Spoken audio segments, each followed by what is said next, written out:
Botak Chin lahir pada 3 Maret 1951 di Kuala Lumpur. Ia tumbuh dalam lingkungan yang keras bersama 10 saudara kandungnya. Tinggal di kawasan rel kereta api Malaysia yang tak jauh dari stasiun Caltex Jalan Ipoh, Kuala Lumpur.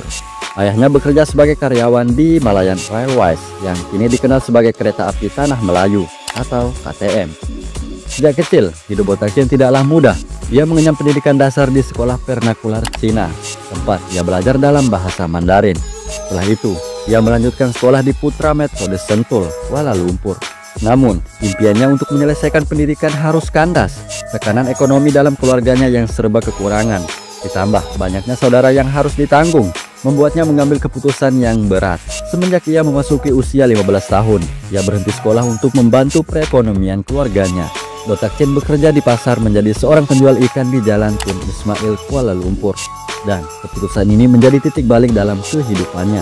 Sebuah jalan yang perlahan-lahan menyeretnya ke dunia kriminal. Oke, sebelum kita menyelami kisahnya lebih dalam, saya akan mengajak kalian untuk mengenal sosok di balik nama Botak Chin. Sebenarnya nama aslinya adalah Wong Swee Chin, seorang pria yang dikenal dengan 3 nama julukan: Edmund, Louis Lim, dan yang paling populer adalah Botak Chin. Mengapa Botak Chin yang paling melekat dalam ingatan banyak orang? Apakah karena kepalanya botak? Tentu saja tidak. Ada sebuah teori yang menyebutkan bahwa botak merupakan akronim dari bantu orang tak kerja, sedangkan Chin diambil dari marganya. Teori ini berkaitan erat dengan Wong Swee Chin mengingat ia sering membagikan hasil rampokannya kepada kaum miskin, terutama di kalangan komunitas Hakka Tionghoa di Kuala Lumpur. Namun ada juga sumber yang mengungkapkan teori berbeda. Menurut mereka, Botak Chin berasal dari gabungan 3 kata dalam bahasa Hokkien. Bu artinya tidak, tak artinya tak kerja, Chin bermakna Cina. Jika digabungkan, maka menjadi Cina yang tak bekerja atau Cina pengangguran. Akan tetapi teori ini masih diperdebatkan dan belum dapat dipastikan kebenarannya. Bagi kalian yang pasti dalam bahasa Hokkien, bagaimana menurut kalian? Apakah teori ini masuk akal? Jika ada yang bisa memperbaikinya, silahkan tulis di kolom komentar.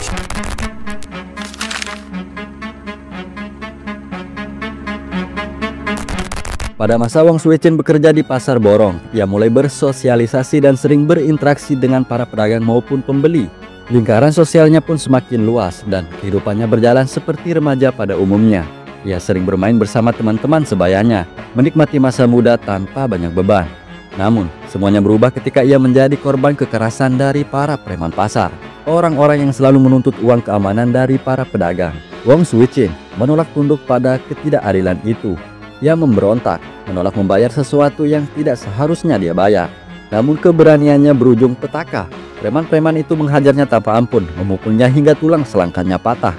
Merasa lelah menjadi korban perundungan, Wong Swee Chin bertekad untuk berubah. Ia mulai belajar ilmu bela diri, bukan hanya untuk melindungi dirinya, melainkan mempunyai misi untuk membela mereka yang lemah dan tertindas. Di saat yang sama, cobaan lain datang menimpa hidupnya. Ibunya meninggal dunia. Kehilangan ini membuatnya terpukul. Ia semakin muak dengan hidup dalam garis kemiskinan, selalu berada di posisi yang tertindas. Semenjak saat itu, hidupnya semakin liar. Hari-harinya kini lebih banyak dihabiskan di luar rumah, menjauh dari kehidupan yang dulu begitu akrab baginya. Pergaulannya berubah drastis dan perlahan ia terseret ke dunia kriminal. Kejahatan-kejahatan kecil menjadi bagian dari rutinitasnya, seolah-olah batas antara benar dan salah mulai memudar. Hingga akhirnya pada tahun 1967, ia tertarik bergabung dengan geng 360, sebuah tria Tiongkok yang dihuni oleh orang-orang jauh lebih tua darinya. Bergabung dengan kelompok ini bukan sekedar keputusan iseng. Di dalam 360, ia bukan lagi seorang remaja biasa. Lingkungan keras memaksanya untuk tumbuh lebih cepat. Ia belajar bertahan, beradaptasi, dan menyesuaikan diri dengan kehidupan jalanan yang lebih kejam. Perlahan, keberanian dan kedewasaan semakin terbentuk. Hal ini membuat dia berbeda dengan remaja seusianya, karena ia bukan lagi bocah yang ikut-ikutan. Ia menjadi bagian dari sesuatu yang lebih besar, sesuatu yang membuatnya merasa memiliki tempat di dunia yang penuh ketidakadilan. 19 April 1969, hari itu Wong Swee Chin, yang saat itu sudah dikenal dengan julukan Botak Chin, ia melakukan aksi perampokan pertamanya bersama 3 rekannya. Mereka berbekal 2 senjata api milik 2 temannya sendiri. Perampokan itu berjalan mulus tanpa ada hambatan. Uang hasil rampasan dibagi rata, dan tanpa ragu, Botak Chin langsung menggunakan bagiannya untuk membeli sebuah pistol revolver kaliber 22. Namun, yang menjadi pertanyaannya adalah, Bagaimana seorang anak belasan tahun seperti dia bisa mendapatkan akses ke senjata api? Apalagi kita kenal, Malaysia memiliki undang-undang yang sangat ketat terkait kepemilikan senjata api. Dan satu hal yang pasti, Botak Chin bukan sekedar bocah liar. Ia memiliki motivasi yang kuat, tekad yang tak tergoyahkan. Setelah perampokan pertamanya sukses, Botak Chin mengambil keputusan besar meninggalkan geng 360, kelompok yang sebelumnya menaunginya. Ia ingin bergerak bebas dengan aturannya sendiri, maka saat itu ia membentuk triad miliknya. Pelan tapi pasti, Botak Chin mulai merekrut anggota baru. Namun caranya memilih orang-orang yang bisa bergabung dalam kelompoknya terbilang cukup unik, sangat berbeda dari gangster dunia manapun. Ia menetapkan serangkaian aturan yang harus dipatuhi oleh semua anggotanya, seperti tidak boleh terlibat atau mengonsumsi obat-obatan terlarang. Setelah bergabung, dilarang minum alkohol dan berpoya-poya secara berlebihan. Tidak boleh bermain perempuan, tidak boleh merampok orang miskin, tidak boleh menyakiti anak-anak atau warga sipil. Terdengar seperti kode etik seorang pahlawan, bukan? Namun, bagi Botak Chin, aturan bukanlah sekedar tulisan di atas kertas. Siapapun yang melanggar, siap-siap menerima hukuman yang tak main-main. Tanpa ragu, ia akan membunuh anggota gengnya sendiri jika mereka berkhianat atau melanggar peraturan yang sudah dia buat. Dengan anggota baru dalam kelompoknya, Botak Chin semakin ganas dalam melancarkan aksi perampokan. Namun, terburu-buru dan minimnya pengalaman membuat ia dan gengnya gagal memperhitungkan setiap langkah dengan matang. Dalam kurun waktu 1 bulan saja, tercatat Botak Chin telah melakukan 8 kali perampokan.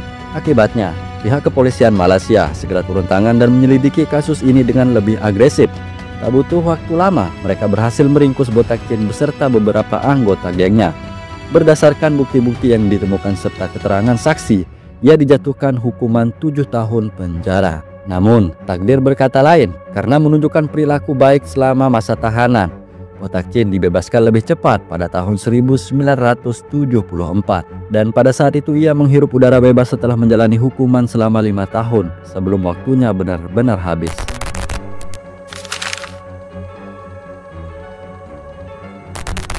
Setelah menghirup udara kebebasan, Botak Chin mencoba perlahan mengubah hidupnya. Ia kembali ke pasar Borong, berusaha menjalani kehidupan sederhana sebagai pedagang sayur.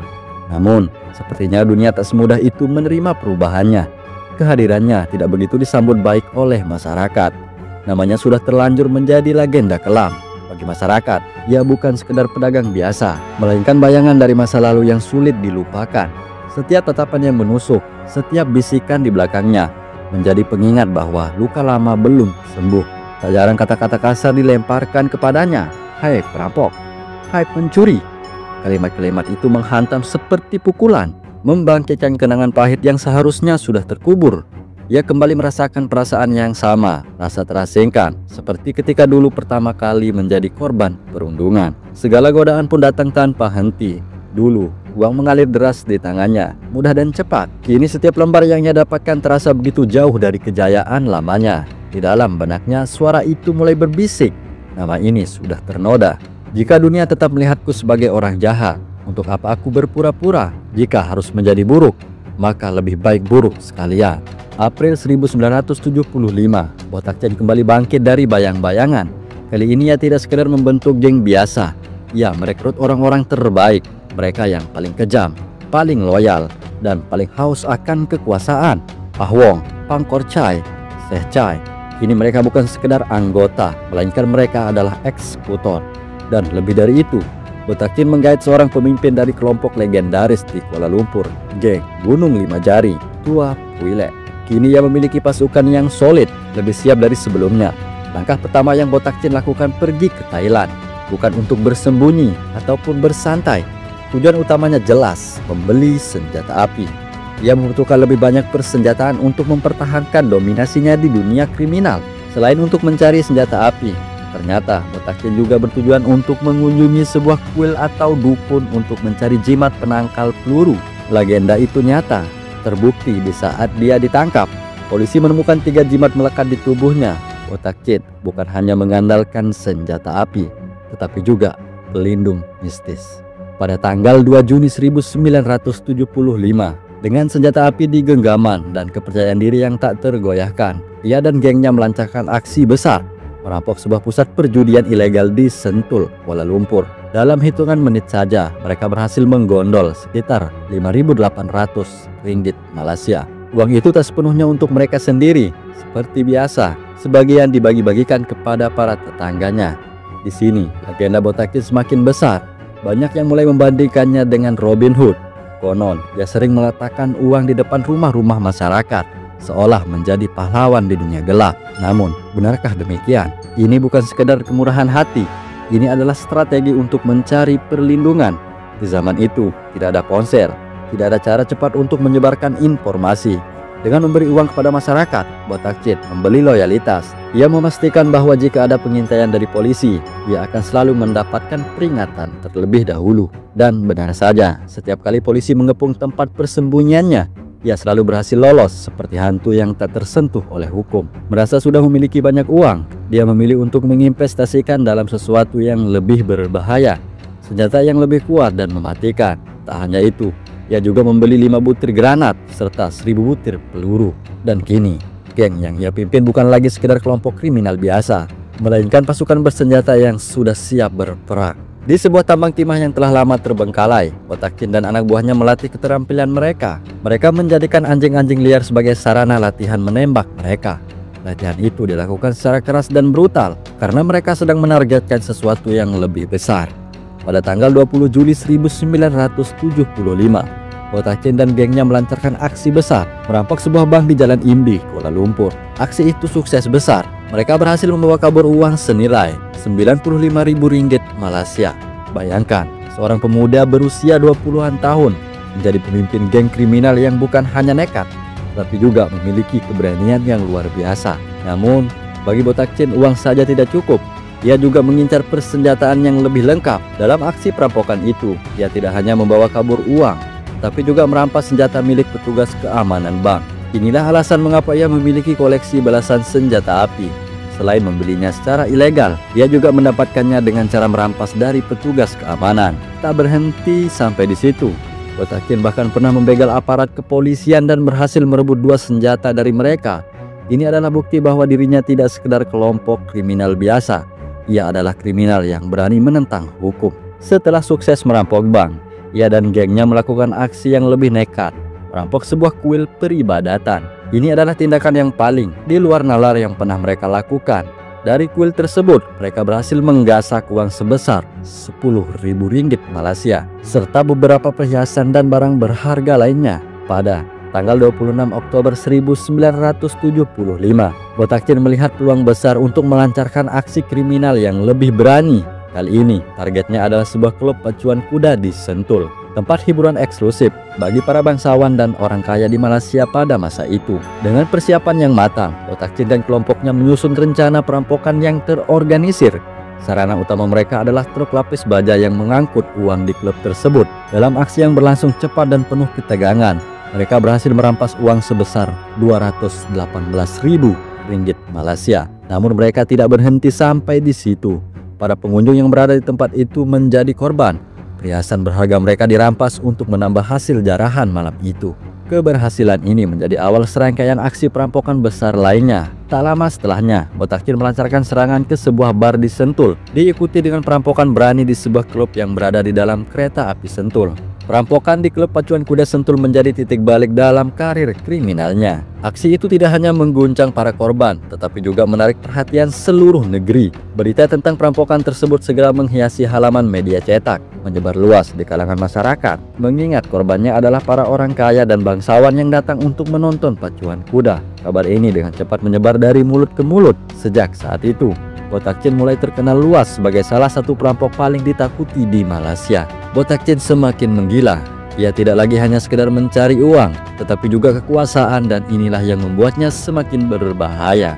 Namun pada masa itu, posisinya sebagai pemimpin mulai terancam. Konflik internal merebak dalam tubuh geng mereka. Aturan yang semakin ketat membuat sebagian anggota geng merasa terkekang. Buat apa punya uang kalau tidak bisa digunakan untuk berpoya-poya? Itulah yang mereka pikirkan. Puncaknya, di sebuah bar, amarah Botakin meledak. Ia memukul salah satu anggota gengnya yang ketahuan mabuk hingga hilang kesadaran. Bagi Botakin, disiplin adalah segalanya. Tak ada tempat bagi mereka yang lengah dalam dunia yang penuh bahaya ini. Namun ada ancaman yang lebih besar lagi. Ah Wong dan Tua Puilek mulai menunjukkan gelagat mencurigakan. Firasatnya berkata bahwa pengkhianatan hanya tinggal menunggu waktu. Dan sebelum itu terjadi, ia mengambil keputusan yang sangat dingin dan kejam. Demi mempertahankan wibawanya sebagai pemimpin, Botak Chin tak ragu menghilangkan nyawa mereka yang berani berkhianat. Di sisi lain, pihak berwajib tak tinggal diam. Semua aksi perampokan Botak Chin akhirnya terendus. Wakil Ketua Investigasi Kriminal Kuala Lumpur, DSP S. Kuala Singgam, ditugaskan untuk memimpin perburuan besar-besaran terhadapnya. Tak butuh waktu lama, Kuala Singgam berhasil menemukan lokasi persembunyian geng tersebut. Pengepungan pun dilakukan. 7 anggota geng berhasil ditangkap, namun Botak Chin berhasil melarikan diri. Sementara tangan kanannya, Seh Chai, memilih mengakhiri hidupnya sendiri sebelum sempat ditangkap. Drama berdarah ini semakin menegaskan satu hal, dunia kriminal tak mengenal belas kasihan, bahkan di antara mereka yang pernah bersumpah setia.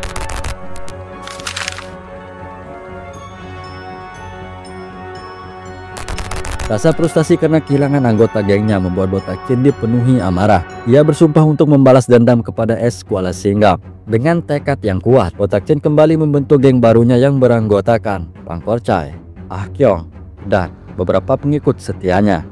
Pada 22 November 1975, Botak Chin dan kawan-kawannya berangkat dengan sebuah mobil Datsun. Mereka membuntuti S. Kuala Singgam yang sedang mengendarai mobil tepat di sebuah lampu merah di Jalan Davis menuju ke Pekeliling. Tanpa ragu, Botak Chin melepaskan 18 tembakan ke arah Kuala Singgam. Suasana di sekitar lampu merah itu langsung berubah mencekam. Orang-orang berlarian ketakutan. Namun, dari 18 peluru yang ditembakkan, hanya satu yang mengenai tubuh S. Kuala Singgam, tepat di bagian perutnya. Meski terluka, ia selamat dari upaya pembunuhan itu. Namun, luka tembak yang dialami cukup parah hingga membuatnya harus menjalani perawatan selama 2 bulan. Mengetahui rekannya menjadi korban serangan brutal Botak Chin, Departemen Investigasi Kriminal segera membentuk tim khusus yang diberi nama Magnificent 12 atau Dirty Dozen. Tim ini berisi anggota terbaik kepolisian Malaysia saat itu, dan Dirty Dozen dipimpin oleh DSP Kenny Woodward. Mereka bersumpah tidak akan membiarkan Botak Chin lolos kali ini.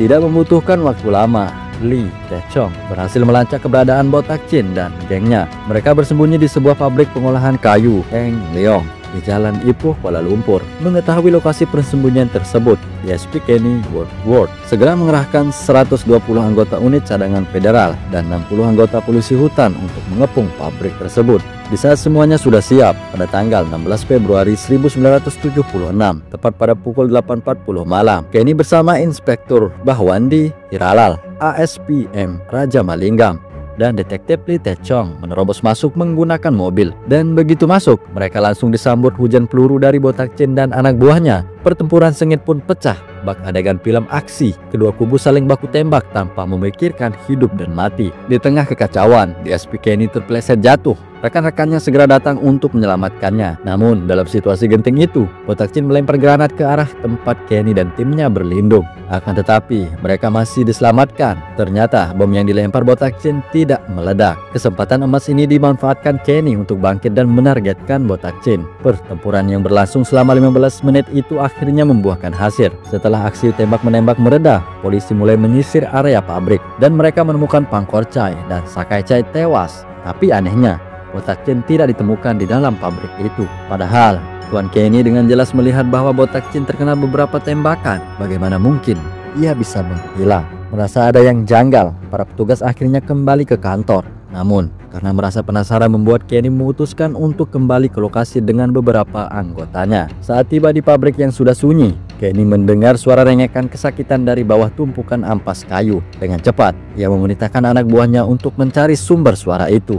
Dan benar saja, Botak Chin ditemukan berlumuran darah, masih bernapas dengan 6 luka tembakan di tubuhnya. Ketika diperiksa lebih lanjut, polisi menemukan 3 jimat penangkal peluru yang diyakini sebagai perisai pelindung Botak Chin. Tapi ada satu hal yang mengejutkan. Mengapa kali ini jimatnya tidak bekerja? Menurut pengakuan Botak Chin sendiri, dia tidak sedang memakai jimat sakti dari Thailand, melainkan jimat yang ia beli dari seorang dukun di Indonesia. Pantas. Percaya atau tidak, itulah kisah nyata yang tertulis dalam laporan kepolisian. Botak Chin akhirnya ditangkap dan menghadapi keadilan setelah sekian lama menjadi momok menakutkan bagi masyarakat. Sebenarnya, inilah titik di mana drama sesungguhnya dimulai, di saat proses peradilan Botak Chin. Namun, karena keterbatasan waktu, Aku harus menyajikan kisah ini dalam durasi yang lebih singkat. Tapi tenang, kisah ini belum berakhir. Di part 2 nanti, aku akan mengungkapkan lebih detail tentang perjalanan hidup botak Chin yang penuh ketegangan dan tragedi ini. Oke, kita lanjut. Tubuhnya yang penuh luka tembak sempat mendapat perawatan medis sebelum akhirnya dijebloskan ke penjara Pudu. Berdasarkan bukti dan catatan kejahatannya, ia dijatuhi hukuman matoy dengan eksekusi gantung. Meski diberikan hak untuk membela diri, botak Chin menolak. Polisi bahkan memberinya kesempatan untuk mencari pengacara yang akan mendampinginya di pengadilan. Namun dengan nada sinis dan penuh kepasrahan, ia menolak tawaran tersebut. Untuk apa aku dibela? Hanya buang-buang anggaran negara saja. Itu adalah perkataan botak Chin. Namun setelah terus-menerus dibujuk, akhirnya ia menyebut satu nama, Jak Jae-sing. Jak Jae-sing bukan orang sembarangan. Ia bahkan pernah ditunjuk oleh kedutaan Korea Utara dalam persidangan kasus pembunuhan Kim Jong-nam, kakak tiri pemimpin Korea Utara Kim Jong-un. Atas saran Jak Jae-sing, polisi membawa botak Chin ke rumah sakit Bahagia Tanjung Rambutan untuk menjalani pemeriksaan kejiwaan. Pasalnya, selama di penjara, ia sering bertingkah seperti orang tidak waras. Pemeriksaan ini ditangani oleh seorang psikiater terkenal, Tutan Sri Dr. Mahadevan. Kali ini, botak Chin tak bisa lagi berpura-pura gila. Ia berhadapan dengan seorang ahli. Setelah merasa lelah dalam kepura-puraan, akhirnya ia membuka diri dan menceritakan segalanya kepada Dr. Mahadevan. Selama 3 hari di rumah sakit, Dr. Mahadevan dibuat terkejut dengan kepribadian asli botak Chin. Tidak seperti kesan brutal yang melekat kepadanya, botak Chin ternyata sangat disiplin dan cerdas. Dr. Mahadevan menyimpulkan bahwa lingkungan yang keraslah yang membentuknya menjadi seorang gangster. Ia tumbuh dalam penderitaan, dibully sejak kecil, dihina, dan bahkan ketika ingin berubah, dunia tetap memperlakukannya sebagai seorang penjahat. Sementara itu, kehadiran botak Chin di rumah sakit justru menarik perhatian banyak perempuan. Setiap hari, surat-surat penuh kekaguman berdatangan. Beberapa wanita bahkan menelpon rumah sakit mengaku sebagai kekasihnya. Ketika Dr. Mahadevan menanyakan hal ini kepadanya, botak Chin hanya tersenyum dan berkata, "Saya bahkan tidak pernah pacaran, apalagi main perempuan." Namun, keberadaannya di rumah sakit mulai menimbulkan resiko. Dr. Mahadevan menemukan sebutir peluru di kamar tempat botak Chin dirawat. Ada ketakutan bahwa gengnya mungkin akan nekat menyerbu rumah sakit untuk membebaskannya. Demi keselamatan pasien yang lain, Dr. Mahadevan akhirnya menyerahkannya kembali ke pihak kepolisian. Di penjara, botak Chin terus-menerus membuat onar. Ia mengamuk dan melukai 3 penjaga. Drama ini berlangsung selama hampir 1 tahun. Hingga akhirnya pada subuh 11 Juni 1981, takdirnya mencapai titik akhir. Di usianya yang ke-28 tahun, botak Chin menemui ajalnya di tiang gantung penjara Pudu. Hukuman ini dijatuhkan karena kepemilikan senjata ilegal dan serangkaian kejahatan yang telah ia lakukan. Dan ini yang menarik, ia mengungkapkan kata-kata terakhir yang mencerminkan ketenangan seorang pria yang telah menerima nasibnya. "Aku seperti seorang pelari yang mengikuti lomba 1000 meter. Dan kini, aku telah mencapai garis finish."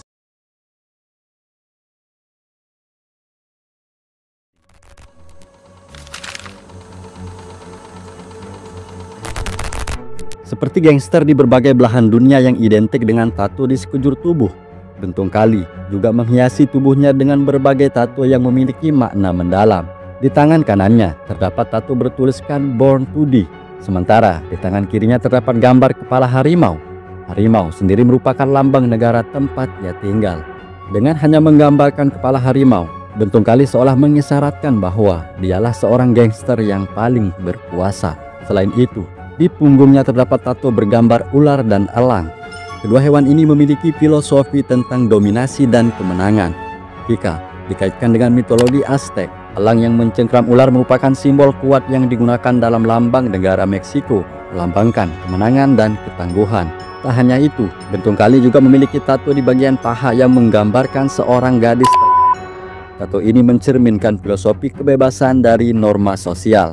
Bagi sebagian orang, tato semacam ini bisa menjadi bentuk pemberontakan terhadap aturan yang membatasi dirinya atau sebagai ekspektasi kebebasan yang mutlak. Bentung Kali lahir pada 22 Januari 1961 di Bentung, Negeri Pahang, Malaysia. Nama aslinya adalah Kalimutu Soon Fakiris Sami Tefar, tetapi ia lebih dikenal dengan nama F. Kalimutu. Julukan Bentung Kali diambil dari tempat kelahirannya dan semakin populer setelah ia menjadi ketua geng di Kuala Lumpur, Malaysia, yang merupakan ibu kota negara tersebut. Kalimutu lahir dalam keluarga Tamil India dengan kondisi ekonomi yang bisa dikatakan sederhana. Ia merupakan anak ke-8 dari 11 bersaudara. Kalimutu di mata keluarganya merupakan anak pendiam dan pemalu. Sifatnya itu justru membuat dia menjadi sasaran perundungan di sekolahnya. Ia seringkali hanya bisa diam saat teman-temannya memperlakukannya dengan kasar. Tapi semua itu berubah pada suatu hari. Lelah menjadi korban pembulian, Kalimutu akhirnya melawan. Untuk pertama kalinya, ia memenangkan perkelahian. Perasaan puas menyelimuti dirinya, seperti ada sesuatu yang selama ini terkubur dalam dirinya. Akhirnya, ia pun bangkit. Sejak saat itu, ia mulai menikmati pertarungan. Perkelahian yang awalnya hanya berbentuk perlawanan, kini berubah menjadi kebiasaan. Pada usia 13 tahun, ia mengambil keputusan besar, keluar dari sekolah. Dunia yang sebelumnya hanya sebatas ruang kelas kini semakin luas, tetapi juga semakin gelap. Mulai pada saat itu ia mulai terjerumus ke dalam dunia kriminal. Setahun setelahnya, di usianya yang ke-14 tahun, Kalimutu ditangkap atas tuduhan pencurian. Namun, tidak semua orang percaya bahwa ia benar-benar bersalah. Beberapa sumber mengatakan bahwa ia hanya berada di tempat dan waktu yang salah. Merasa tidak bersalah, ia sempat melakukan perlawanan kecil, tetapi itu hanya membuat keadaan semakin buruk. Ia pun dijebloskan ke dalam penjara, menjalani hukuman selama kurang lebih 1 tahun. Dan ini akan menjadi sebuah titik balik dalam kehidupannya. Semenjak ia memasuki usia remaja yakni 19 tahun, rasa bosan berdiam diri dan kesulitan mendapatkan pekerjaan yang layak. Terlebih karena ia tidak menamatkan sekolah, Kalimutu akhirnya memilih jalan yang lebih gelap. Ia bergabung dengan kelompok kriminal yang aktif dalam perdagangan narkoba, sebuah triad Tiongkok bernama Geng 04. Meskipun kelompok ini didominasi oleh anggota dari ras Tionghoa, Kalimutu berhasil masuk dan bahkan menjadi bagian dari jajaran elit mereka. Di dalam Geng 04, ia menunjukkan kepiawaiannya dalam bergaul dan membangun jaringan. Keahliannya dalam mengendalikan bisnis ilegal tidak bisa dianggap remeh. Sejak bergabung dengan Geng 04, Kalimutu berhasil menguasai pasar perdagangan gelap di daerahnya. Persaingan antar bandar dan perebutan wilayah membuat banyak pihak merasa iri dan terancam oleh dominasinya. Akhirnya, pada Juli 1985, laporan terhadap aktivitasnya sampai ke pihak berwenang dan pada saat itu pun Kalimutu ditangkap. Kalimutu dipenjara di Pulau Jerejak, Penang. Namun, ia tidak mendekam di balik jeruji besi terlalu lama. Setelah kurang lebih 2 tahun, ia dibebaskan bersyarat pada tahun 1987 dan ditempatkan sebagai tahanan rumah di daerah Kuantan, Pahang. Meski begitu, Kalimutu tidak lantas berhenti. Tidak memiliki pekerjaan tetap dan merasa tidak ada peluang di kampung halamannya. Ia akhirnya memutuskan untuk merantau ke ibu kota Malaysia, yaitu Kuala Lumpur. Di sana, ia mengambil langkah besar dengan meninggalkan Geng 04 dan mendirikan triadnya sendiri yang diberi nama Geng 08. Jika sebelumnya Geng 04 didominasi oleh anggota keturunan Tionghoa, kali ini Geng 08 berkembang menjadi kelompok kriminal besar yang beranggotakan orang-orang India Tamil di Malaysia. Dia sangat berambisi menjadikan triad yang ia dirikan bisa mendominasi di negaranya. Menurut beberapa sumber, sebelum aktif sepenuhnya di dunia kriminal, Kalimutu sempat bekerja serabutan di Kuala Lumpur. Ia pernah menjadi buruh pasar, bekerja sebagai petugas keamanan, dan melakukan berbagai pekerjaan kasar lainnya. Sebelum akhirnya, ia membangun reputasi sebagai salah satu tokoh kriminal paling berpengaruh di negeri itu. Ia mempersenjatai dirinya dan gengnya dengan senjata semi-otomatis buatan Jerman, CIG Sauer F226. Cara Kalimutu merekrut anggota yang bisa dibilang sangat rapi dan terencana. Selain memiliki kepiawaian berbicara, ia juga disebut-sebut memiliki karisma yang kuat, sebuah daya tarik yang membuatnya mudah mempengaruhi orang lain. Awalnya, Kalimutu akan memberikan pekerjaan kecil dengan bayaran yang terlampau besar, seolah menunjukkan bahwa bersamanya hidup bisa lebih baik. Namun, di balik itu, ada strategi yang lebih dalam. Ia selalu menargetkan mereka yang hidup di bawah garis kemiskinan, remaja-remaja yang hilang harapan, tersisih oleh masyarakat, atau bahkan sering menjadi korban perundungan. Di mata mereka, Kalimutu bukan sekedar pemimpin geng. Ia adalah sosok pelindung, bak pahlawan di tengah kerasnya ibu kota. Setiap kali mereka mengalami pemerasan atau mereka tahu kepada siapa harus mengadu. Kalimutu selalu ada, menawarkan perlindungan yang tak bisa mereka dapatkan dari siapapun. Akan tetapi, tanpa mereka sadari, rasa aman itu berubah menjadi ketergantungan. Perlahan tapi pasti, mereka bukan lagi sekedar anak-anak yang mencari tempat bernaung. Mereka telah menjadi bagian dari Geng 08.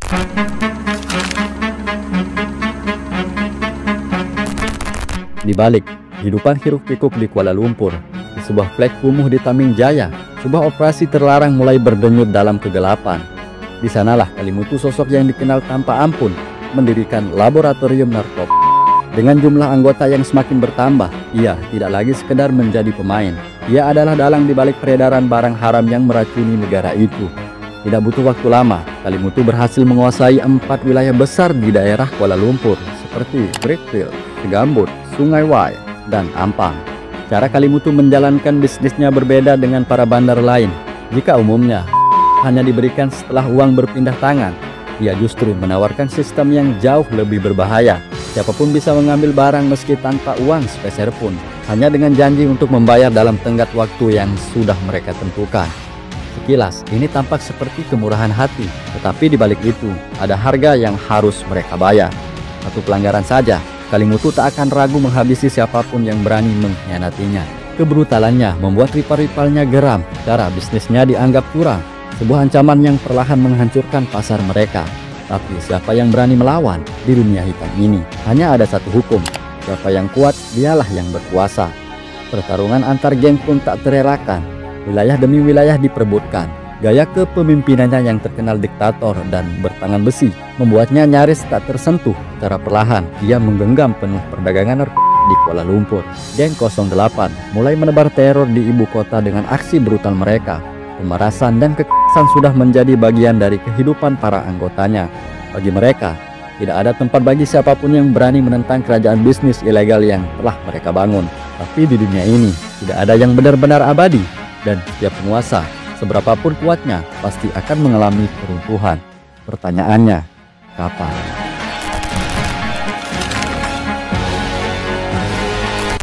Pada 10 April 1990, pihak kepolisian narkotika melakukan penggerbekan di sejumlah titik di Kuala Lumpur.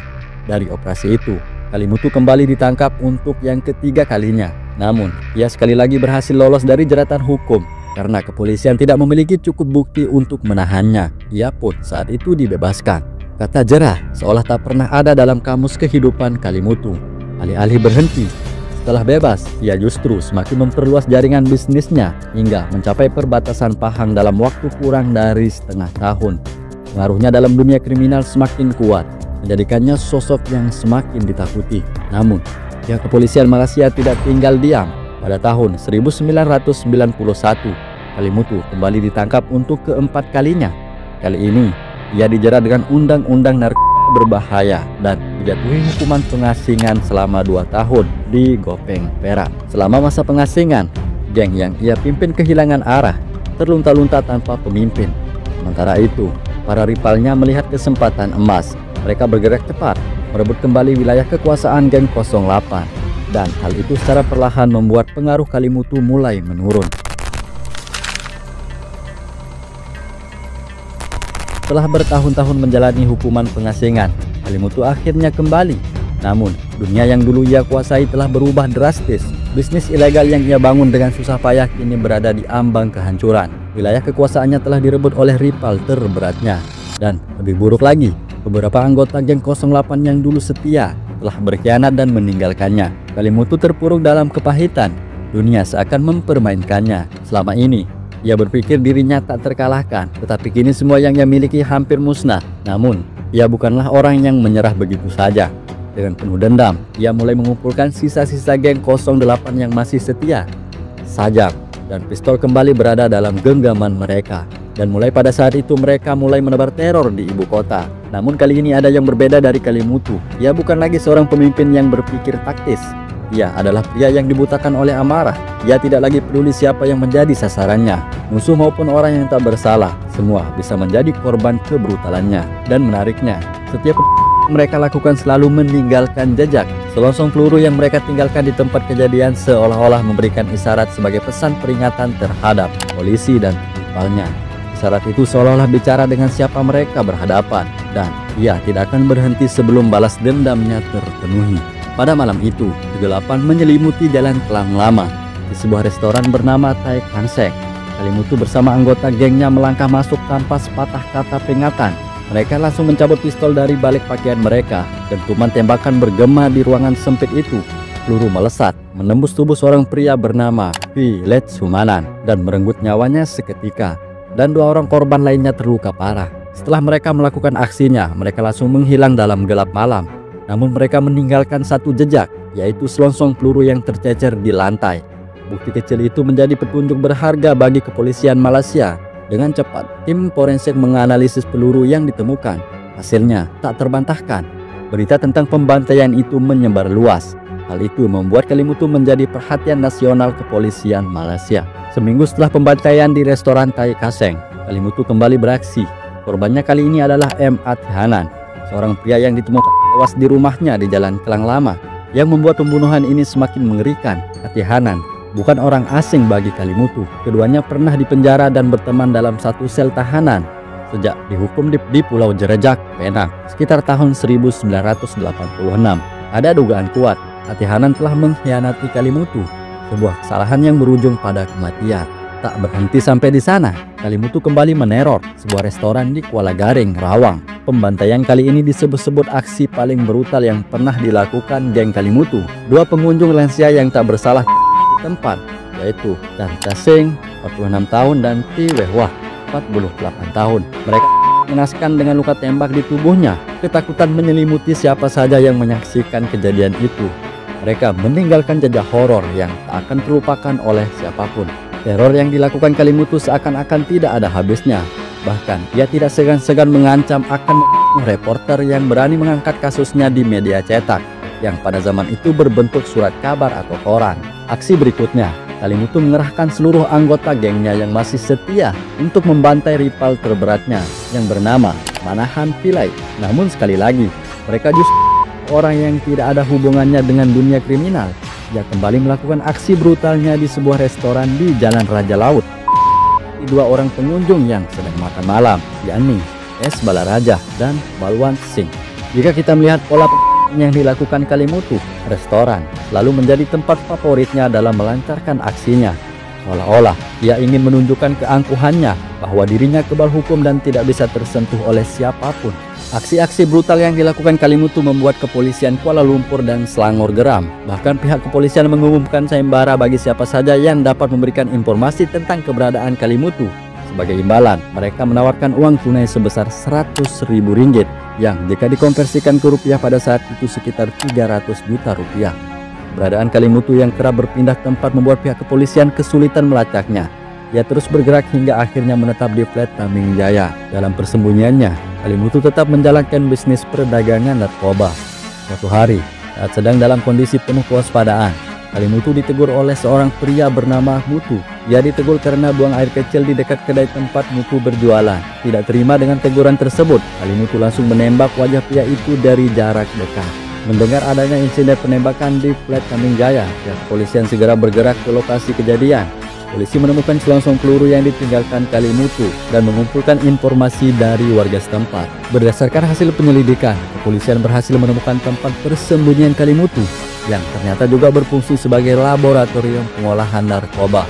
Dalam penggerebekan tersebut, Kalimutu berhasil melarikan diri, tetapi ia secara tidak sengaja meninggalkan paspornya di tempat persembunyiannya. Foto paspor yang ditinggalkan menjadi bukti krusial dalam mengidentifikasi dan mengonfirmasi perubahan penampilan Kalimutu. Pihak kepolisian pun mulai menyebarkan gambar Kalimutu di berbagai lokasi dengan harapan ada yang dapat mengenalinya. Sekitar 1 minggu setelah penggerebekan, dengan perasaan frustasi dan penuh amarah, Kalimutu dan gengnya kembali ke flat dengan niat membalas dendam kepada teman Mutu yang telah membocorkan informasi tentang keberadaan laboratoriumnya. Namun, lagi-lagi kedatangannya bertepatan dengan sebuah pesta ulang tahun anak-anak. Tanpa diundang, Kalimutu dan gengnya menyusup ke dalam pesta tersebut. Mereka mulai membuat keributan di sana, hingga suasana yang awalnya penuh kebahagiaan berubah menjadi mencekam. Puncaknya, Kalimutu dan anggota gengnya melepas tembakan ke arah kerumunan. Akibat insiden itu, 4 orang di tempat, sementara 2 lainnya mengalami luka serius.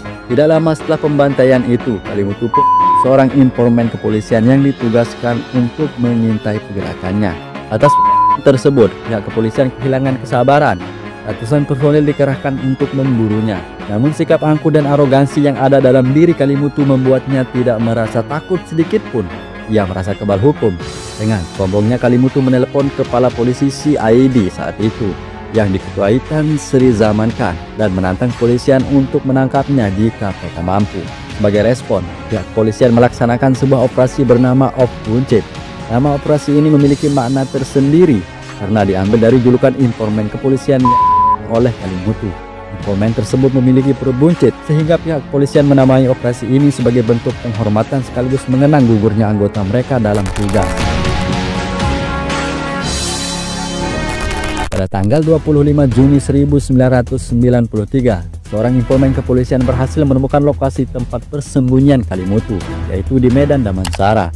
Setelah dilakukan pengintaian, pada 29 Juni 1993, Kalimutu diketahui keluar dari persembunyiannya dengan mengendarai mobil bersama anggota gengnya. Diketahui bahwa ia keluar untuk mengambil terberatnya. Namun, karena targetnya tidak ditemukan, lagi-lagi ia justru orang pemilik kios lansia, yaitu Abdul Somad Abdul Hamid 65 tahun. Sepertinya Kalimutu tidak ingin pulang dengan tangan kosong karena seringkali korban-korbannya adalah orang-orang yang tidak bersalah. Siapapun bisa dibunuh olehnya asalkan ia dapat melampiaskan hasrat dendamnya. Setelah melakukan, Kalimutu kembali ke tempat persembunyiannya. 1,5 jam kemudian, tim besar kepolisian yang dipimpin langsung oleh Tan Sri Zaman Khan mengepung kediamannya. Penembak jitu dan anggota unit aksi khusus federal mengambil posisi. Baku tembak pun tak bisa terelakkan. Pihak kepolisian sudah tidak peduli apakah Kalimutu akan ditangkap dalam keadaan hidup atau mati. Pihak kepolisian menghujaninya dengan peluru, hingga pada akhirnya Kalimutu saat mencoba melarikan diri melalui atap rumah.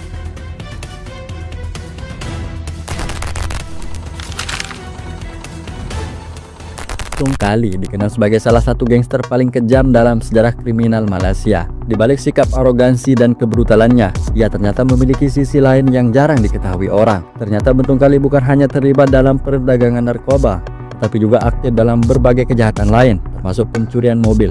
Suatu hari, ketika ia hendak mencuri sebuah mobil, ia menemukan seorang ibu dan anaknya yang masih bayi di dalamnya. Sang ibu yang tengah menyusui anaknya memohon agar mobil tersebut tidak diambil. Dengan penuh kepedihan, ia bercerita bahwa mobil itu adalah satu-satunya harta yang tersisa setelah rumahnya disita akibat kegagalannya melunasi cicilan. Mendengar hal itu, Bentung Kali mengurungkan niatnya.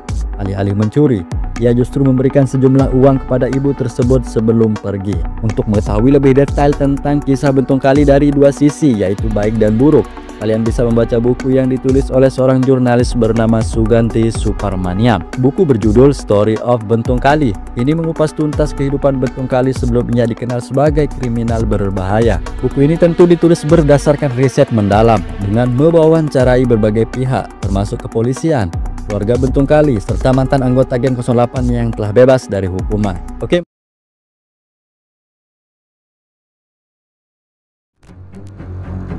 Setelah sebelumnya saya membahas dua pelaku kriminal yang sangat ditakuti di Malaysia pada era 90-an ke bawah, yaitu Botak Chin dan Bentung Kali. Kali ini kita akan membahas satu tokoh kriminal yang tak kalah mengerikan, sosok yang sangat terkenal di era 2000-an dengan aksi-aksi kriminal yang jauh dari kata biasa. Namanya adalah Mat Komando, seorang mantan tentara nasional yang memilih jalan gelap sebagai perampok ulung bersama sebuah geng yang ia bentuk sendiri bernama Geng 13.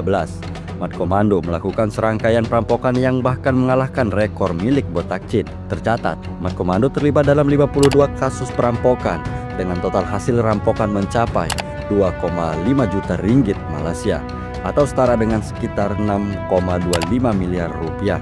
Yang menjadi pertanyaan besar adalah, apa yang melatar belakangi seorang tentara nasional seperti Mat Komando memilih untuk menjadi perampok ulung? Bagaimana ia bisa membentuk Geng 13, sebuah geng yang para anggotanya terkenal sangat patuh dan loyal terhadapnya? Maka dari itu, jangan skip video ini karena saya akan mengajak kalian menyelami lebih dalam akar dari aksi-aksi brutal Mat Komando, sosok yang menjadi momok menakutkan di era keemasannya.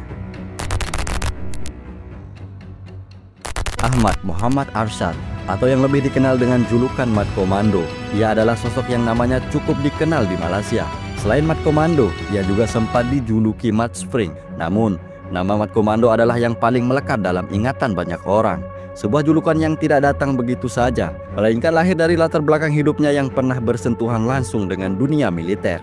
Sayangnya, Informasi mengenai tahun kelahirannya maupun riwayat pendidikannya sangat terbatas. Tak banyak sumber resmi yang membahasnya secara rinci. Berdasarkan hasil riset yang saya dalami dari beberapa sumber terpercaya di Malaysia, Mat Komando dipercayai lahir dan besar di Yan, negeri Kedah. Dan ketika ia dewasa, ia kemudian mendaftarkan diri ke dunia ketentaraan. Dan sebelum kita melangkah lebih jauh membahas perjalanan hidupnya, ada baiknya kita memahami lebih dulu organisasi yang pernah menjadi bagian dari hidup Mat Komando, yaitu Tentara Melayu. Tentara Melayu merupakan bagian dari pasukan elit milik tentara di Raja Malaysia. Mereka adalah unit komando khusus yang dibentuk untuk menjalankan berbagai misi penting, mulai dari operasi penyelamatan, pertempuran berskala besar, hingga pembebasan sandera. Pasukan ini dilatih dengan standar tinggi dan memiliki disiplin yang luar biasa. Pada tahun 90-an, Mat Komando bergabung menjadi salah satu prajurit dalam pasukan ini. Ia menjalani pelatihan militer selama 2 tahun, sebuah fase yang tidak mudah, namun yang mengejutkan. Setelah itu Mat Komando memilih untuk keluar dari dunia militer setelah bergabung selama 2 tahun. Keputusan itu menimbulkan berbagai spekulasi. Tidak ada penjelasan secara resmi. Tidak ada pula alasan yang jelas apakah ia berhenti dengan sukarela atau ada hal lain di balik keputusannya. Dan yang pasti, sejak saat itu, sosok Mat Komando tidak lagi dikenal sebagai tentara, tetapi sebagai figur kontroversial dengan cerita hidup yang penuh warna. Setelah mengakhiri karirnya di dunia militer, Mat Komando menikah dengan wanita pujaannya yang bernama Faridah Makfiah. Dari pernikahan ini mereka dikaruniai seorang anak laki-laki. Namun, sang anak diketahui mengalami gangguan pendengaran sejak lahir, sebuah kondisi yang menuntut perhatian dan perjuangan lebih dari seorang ayah. Demi memenuhi kebutuhan keluarganya, Mat Komando tidak gengsi menjalani berbagai pekerjaan kasar. Apapun ia kerjakan, asalkan halal dan cukup untuk membawa pulang rezeki. Di masa-masa inilah ia mulai bergaul akrab dengan masyarakat sekitar, baik warga kampung maupun kerabat dekatnya. Ia dikenal sebagai sosok yang ramah, tidak memiliki watak bengis ataupun keras. Bahkan banyak yang menyebut Mat Komando sangat menyayangi keluarganya, terutama anaknya. Namun, menjadi buruh kasar nyatanya belum cukup untuk memenuhi kebutuhan rumah tangga dan pengobatan anaknya yang berkebutuhan khusus. Didorong oleh rasa cinta dan tanggung jawab sebagai seorang ayah, ia menjalani profesi sebagai driver truk, bus, hingga taksi, semata demi mencari penghasilan yang lebih baik. Dan dipercayai, disinilah awal mula jalan hidupnya mulai berubah saat menjadi supir taksi. Mat Komando sering berinteraksi dengan berbagai kalangan. Dari percakapan sehari-hari, ia kerap bertemu dengan sesama kepala keluarga yang menghadapi tekanan ekonomi yang sama. Dari diskusi-diskusi inilah sebuah ide perlahan terbentuk. Akhirnya, terbentuklah Geng 13, sebuah kelompok yang beranggotakan 13 orang, terdiri dari 10 mantan tentara dengan latar belakang yang sama, dan ditambah 2 orang kepercayaannya, Muhammad Syukri Hussein dan abang iparnya sendiri, Ismail Muhammad Fiah. Dan Mat Komando sendiri menjadi ketua geng tersebut. Di bawah kepemimpinan Mat Komando, Geng 13 bukanlah sekedar kelompok kriminal biasa. Mereka adalah individu-individu yang pernah ditempa kerasnya dunia militer. Mat Komando menjadikan Geng 13 layaknya sebuah pasukan elit, terlatih, terorganisir, dan disiplin tinggi. Mereka menjalani pelatihan fisik, menyusun strategi, dan yang paling mencengangkan, masing-masing dari mereka dilengkapi dengan senjata api. Untuk misi pertama mereka dirancang dengan cermat. Mereka menargetkan rumah seorang toke buah sawit yang lokasinya dinilai minim resiko. Sebuah rumah terpencil di tengah ladang sawit. Bermodalkan senjata api, Geng 13 berhasil membobol berangkas dan membawa kabur uang dalam jumlah besar. Dan ini menjadi titik awal dari serangkaian aksi kriminal besar-besaran yang kemudian mereka lakukan. Setelah perampokan pertama itu, Geng 13 melancarkan operasi demi operasi, menargetkan institusi besar seperti Bank Simpanan Nasional atau BSN, Pegadaian, Money Changer, hingga perampokan terhadap individu-individu kaya. Dan tercatat mereka telah melakukan 52 aksi perampokan di 7 negeri di Malaysia. Jika disamakan dengan wilayah Indonesia, itu setara dengan 7 provinsi besar: Perak, Johor, Perlis, Pulau Pinang, Negeri Sembilan, Kelantan, dan Kedah yang termasuk kampung halaman Mat Komando sendiri. Modus operandi mereka struktur dan berulang. Sebelum menjalankan aksi, mereka mencuri mobil yang dikendarai oleh wanita karena dinilai lebih mudah tanpa perlawanan. Mobil curian itu kemudian digunakan untuk melancarkan perampokan, dan setelah selesai, kendaraan tersebut akan dibakar atau dibuang untuk menghilangkan jejak. Namun, ada satu hal yang membedakan Geng 13 dari kelompok kriminal yang lain. Sesuatu yang menarik dan sekaligus membingungkan banyak pihak. Dari 52 aksi perampokan yang dilakukan, Mat Komando tidak pernah tercatat melakukan kekerasan terhadap korban. Bahkan yang lebih mengejutkan, mereka tidak pernah menggunakan penutup wajah saat beraksi. Di era modern seperti tahun 2000-an, tindakan tersebut sangat beresiko. Hampir semua bank dan institusi keuangan telah dilengkapi dengan kamera CCTV. Sangat berbeda dengan masa 60-an di era Botakchin, di mana teknologi belum secanggih sekarang. Akan tetapi, Mat Komando dan kelompoknya tetap menjalankan aksinya tanpa menyamarkan identitas. Apakah ini memang bagian dari strategi, atau sebuah kelalaian yang akhirnya diteruskan menjadi gaya khas? Atau seperti rumor yang beredar di kalangan masyarakat, Mat Komando memang memiliki ilmu yang membuatnya sulit dikenali. Tidak ada yang bisa menjawabnya dengan pasti. Yang jelas, di balik sisi kriminalnya, Mat Komando dikenal sebagai sosok yang ringan tangan. Ia sering membagikan uang kepada warga sekitar, memberikan oleh-oleh setiap pulang kampung, dan tak segan membantu orang-orang yang membutuhkan. Beberapa orang bahkan menjulukinya sebagai Robin Hood, mencuri dari yang kaya lalu dibagi pada yang miskin. Dalam konteks ini, saya teringat pada kutipan dari karakter Joker. Pada dasarnya, semua orang itu baik. Orang jahat hanyalah orang-orang yang tersakiti, entah karena disakiti oleh keadaan, oleh pasangan, atau oleh hidup yang tidak berpihak. Mungkin benar, sejahat-jahatnya manusia, masih ada sisi baik di dalam dirinya. Namun, apakah itu cukup untuk menjadikannya pahlawan? Ataukah semua itu hanyalah bagian dari sisi kemanusiaan yang menunjukkan bahwa sekelas penjahat pun masih bisa punya hati yang baik? Setelah sukses melakukan puluhan aksi perampokan, nama Mat Komando dan Geng 13 mulai menggetarkan institusi keamanan Malaysia. Kepolisian mulai menyadari bahwa mereka sedang menghadapi kelompok kriminal yang tidak biasa, terorganisir, disiplin, dan selalu berhasil lolos tanpa meninggalkan jejak. Namun, sebaik apapun rencana dan sekuat apapun pasukan, pada akhirnya kesalahan kecil bisa menjadi pintu masuk kehancuran. Nama Geng 13 mulai menggema, ketakutan menyebar dari kota ke kota. Pihak kepolisian mulai bergerak. Media nasional juga berperan aktif guna menyebarkan informasi terkait Mat Komando. Tapi, Mat Komando dan kelompoknya seolah selalu tahu lebih dulu. Mereka bergerak cepat, rapi, dan nyaris tak meninggalkan jejak. Namun, seperti yang saya bilang tadi, satu kelalaian kecil menjadi titik awal dari kejatuhannya. Saat itu, Mat Komando bersama keluarganya dan beberapa anggota gengnya memutuskan berlibur di sebuah resort mewah di kawasan Tasik Pedu. Tempat yang tenang, jauh dari kecurigaan. Tapi, justru disinilah blunder terbesar itu terjadi. Ketika melakukan registrasi, Mat Komando menyerahkan IC atau kartu identitas miliknya kepada resepsionis. Petugas yang menerima kartu itu merasa familiar dengan wajah yang namanya tertulis. Dan benar saja, instingnya benar. Ia segera menghubungi pihak kepolisian. Dan malam itu juga, Datuk Sri Saleh Matsum, Kepala Polisi Negeri Kedah, menggerakkan pasukan untuk mengintai secara diam-diam.